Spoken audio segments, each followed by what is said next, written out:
अस्सलाम वालेकुम नाज़रीन, सराबर खताब से मुखातिब है। आप यकीन करें कि पाकिस्तान का सोशल मीडिया खोल कर देखते हैं तो उसके बाद चीखें निकलती हैं कि किस अजाब में पाकिस्तान की अवाम मुब्तला है और किस तरह से मुल्की मामला चलाए जा रहे हैं। पाकिस्तान के अंदर हमेशा आपने एक टर्म सुनी होगी, बनाना रिपब्लिक, कि ये मुल्क बनाना रिपब्लिक थोड़ा ही बनाने जा रहे हैं। तो हम अक्सर गूगल करते थे कि बनाना रिपब्लिक क्या होता है, यानी केला रिपब्लिक क्या होता है। अब जाकर समझ आई कि बनाना रिपब्लिक असल में मुल्क होता क्या है। तो बनाना रिपब्लिक भी है, ये शुगलिस्तान भी है, इसके अंदर शुगल भी है, बनाना रिपब्लिक भी है, उसके साथ बदमाशी भी है, धौंस भी है, धमकी भी है। दिस इज हाउ पाकिस्तान के अंदर बदकिस्मती से मामलात को चलाए जा रहे हैं कि जहां पर इंसानों की कदर और कीमत बिल्कुल खत्म हो गई है और अशराफिया इतना ज्यादा कंट्रोल्ड और मैनेज कर रही है कि जो दिल चाहता है, जिसका दिल चाहता है वो कर गुजरता है। यानी पुलिस स्टेट बना दिया गया है। पुलिस का जब दिल चाहता है दिहाड़ी लगाने के लिए किसी को उठा लेगी, गिरफ्तार करेगी, मारेगी, घरों के अंदर घुसेगी, चादर चार दीवार का तकद्दुस पामाल करेगी। कोई रोकथाम, कोई पूछने वाला, कोई बोलने वाला कहीं पर भी आपको नजर नहीं आएगा। एक ऐसा मुल्क जहां पर साफी बात नहीं कर सकते, जहां पर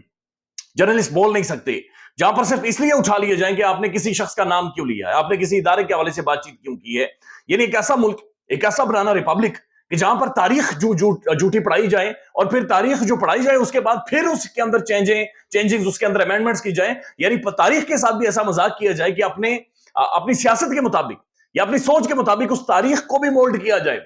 उस तारीख को भी नए रुख और नए टर्न्स और ट्विस्ट दिए जाएं सिर्फ अपनी सोच के मुताबिक और अपनी कन्वीनियंस के लिए। इसे बनाना रिपब्लिक बोलते हैं, इसे केला रिपब्लिक बोलते हैं। यानी अंदाजा लगा लें, आज 25 मार्च है 1992 की याद पाकिस्तान भर में ताजा हो रही है, जब मेलबर्न ऑस्ट्रेलिया में एक नौजवान पाकिस्तानी क्रिकेटर इमरान खान की कैप्टनसी में पाकिस्तान ने ना सिर्फ वर्ल्ड कप जीता था बल्कि वर्ल्ड क्रिकेट के अंदर पाकिस्तान बादशाह के तौर पर, किंग के तौर पर, एक ऐसी टीम के तौर पर सामने आया था कि जिसे हराना सिर्फ एक ख्वाब दुनिया समझ सकती थी। 1992 ग्रेट क्रिकेटर्स, क्रिकेट की तारीख के ग्रेट लोग उस दौर में पैदा हुए और उस दौर में खान ने वर्ल्ड कप जिताया था। आज दुनिया भर में, यानी पाकिस्तान में तो नहीं हो रहा, चूंकि पाकिस्तान का टेलीविजन मीडिया इसके ऊपर खामोश है, चूंकि उस हिस्ट्री को ही बिल्कुल झुटलाया जा रहा है कि जिसमें इमरान खान नजर आ रहा है, इमरान खान सेलिब्रेट कर रहा है, पाकिस्तान वर्ल्ड कप जीत रहा है। चूंकि हमने अपनी सियासत को चमकाना है, हमारे लिए इस वक्त कन्वीनियंट ये है कि इमरान खान को साइडलाइन किया जाए। याद 1992 की वो यादगार, वो एक तारीख जिसे हमने सारी जिंदगी माथे पर सजाया, हमने दो नस्लों को यह चीज पढ़ाई कि 1992 के वर्ल्ड कप में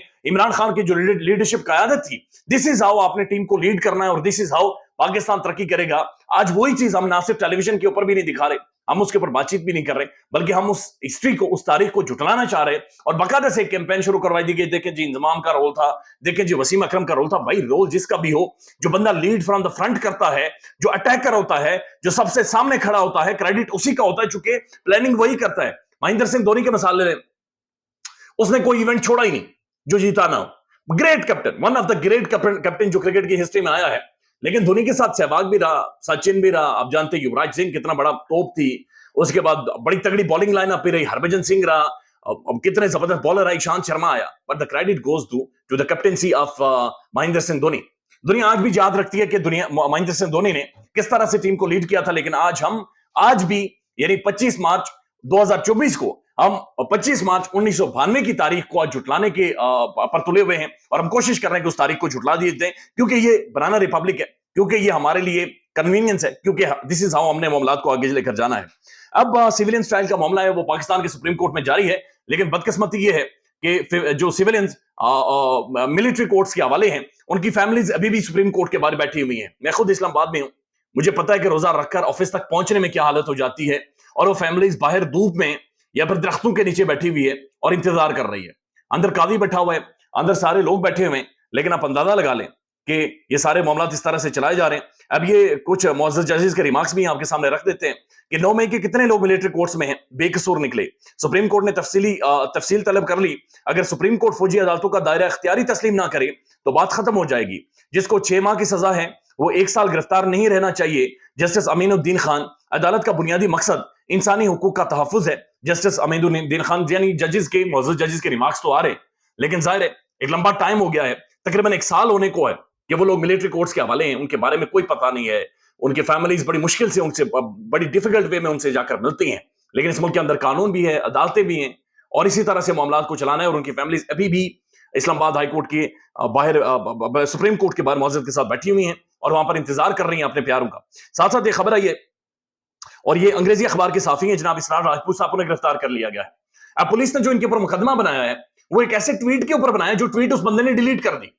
यानी खबर उस तक पहुंची है, उस खबर को उसने ट्वीट किया और ट्वीट करने के बाद उसने डिलीट कर दिया। یعنی ڈیلیٹ کرنا اٹسیلف اس بات کا ثبوت ہے، یا پھر وہ اس کے حوالے سے وہ رد عمل بھی شاید دے دیتے کہ جناب مجھ سے غلط معلومات پہنچی، غلط ٹویٹ ہو گیا ہے، لیکن اس غلط ٹویٹ پر انہیں اٹھا لیا گیا ہے، انہیں گرفتار کر لیا گیا ہے، اور بنیادی طور پر انہیں گرفتار کرنے کی وجہ یہ ہے کہ جو آئی جی پنجاب ہیں، جنہیں باقاعدہ سے ریاستی ایوارڈ بھی دیا گیا ہے، آئی جی پنجاب، ان کے نیچے پنجاب کے اندر کوئی گھر محفوظ نہیں رہا، کوئی خاندان محفوظ نہیں رہا، پولیس نے تباہی پھیری ہے وہاں پر، بالکل جھاڑو پھیر کر رکھا ہے، بدترین انسانی حقوق کی پامالیاں ہوئی ہیں، انہیں جب تمغہ دیا گیا تو اس پر انہوں نے تنقید کی، اس پر انہوں نے سوالات اٹھائے، لیکن اس پر اس صحافی کو، اسرار راجپوت صاحب کو، جو کہ انگریزی اخبار کے صحافی ہیں، انہیں گرفتار کر لیا ہے۔ اب یہ بات سمجھ سے باہر ہے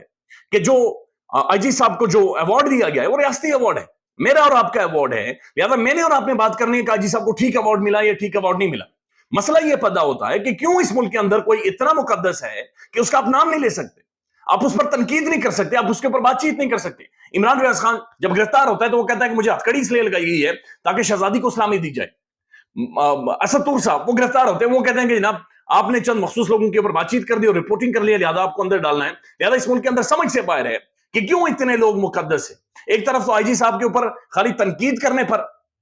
گرفتار کر لیا جاتا ہے اسرار راجپوت صاحب کو، لیکن دوسری طرف آپ نے دیکھا ہوگا وہ پولیس کانسٹیبل شاہد، آپ کو یاد ہوگا اس نے منہ سے کیا نکالا تھا، لیکن اس وقت آئی جی صاحب نے اسے گلے لگایا تھا چونکہ ان کا پیٹی بھائی تھا،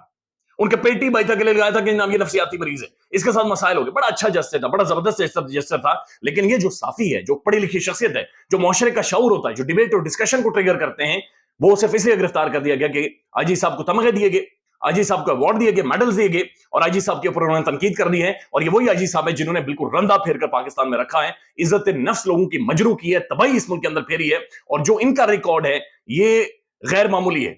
یعنی یہ غیر معمولی ہے۔ ساتھ ساتھ خوش خبریں آ رہی ہیں کہ جناب شاہد خاقان عباسی صاحب کی اسٹیٹمنٹ کوٹ ہو رہی ہے کہ ان کا یہ کہنا ہے کہ جناب شہباز شریف صاحب کی ذمہ داری 2 ایکسٹینشنز ہیں اور اس کے بعد انہیں فارغ کر دیا جائے گا، یعنی 2 مزید ایکسٹینشنز، اور کہا جا رہا ہے کہ آئینی ترمیم کے ذریعے ایک بڑے جج کو بھی ایکسٹینشن دی جائے گی۔ اس سے پہلے بھی ایکسٹینشن ہوئی ہے۔ پاکستان کی ایئر فورس جو ہمارے سروں کا تاج ہے، ہمارے لیے فخر ہے، ان کے جو سربراہ ہیں انہیں بھی 1 سال کی ایکسٹینشن دی گئی ہے۔ اب اندازہ لگا لیں کہ ساتھ یہ بھی خبریں رپورٹ ہو رہی ہے، ایک طرف ان کی ایکسٹینشن کی اور دوسری طرف یہ کہا گیا کہ ان کے جو بھائی ہیں وہ مسلم لیگ نون کے ٹکٹ پر قومی اسمبلی کے ممبر بنے،